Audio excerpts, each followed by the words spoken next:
आम्रपाली बौद्ध काल में वैशाली के वृज्ज संघ की इतिहास प्रसिद्ध लिच्छवी राजनृत्यांगना थी। इनका एक नाम अम्बपाली या अम्बपालिका भी है। आम्रपाली अत्यंत सुंदर थी और कहते हैं जो भी उसे एक बार देख लेता वह उस पर मुग्ध हो जाता था।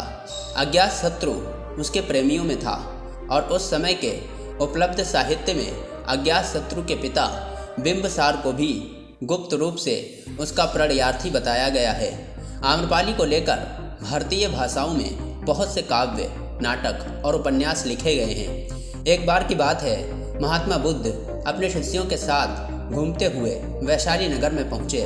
वैशाली को उस समय 16 महाजनपदों में एक महत्वपूर्ण जनपद माना जाता था, जिसकी ख्याति दूर दूर तक फैली हुई थी।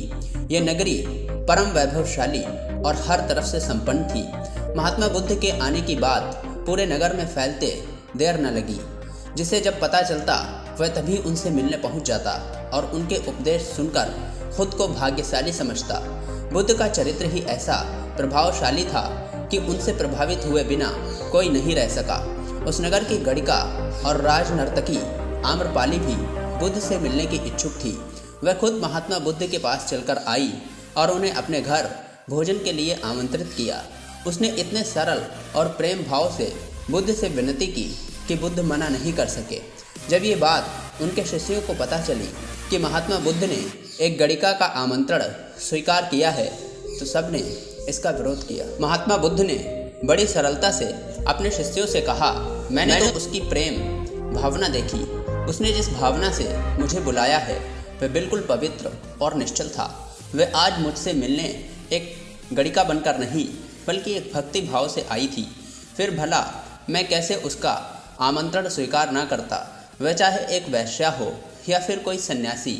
यथा समय बुद्ध आम्रपाली के घर भोजन के लिए गए। वे पहले से ही भोजन की सारी व्यवस्था करके भगवान बुद्ध के आने की राह देख रही थी। मन में यह विचार भी आ रहा था कि कहीं बुद्ध अपनी बात से मुकर न जाएं।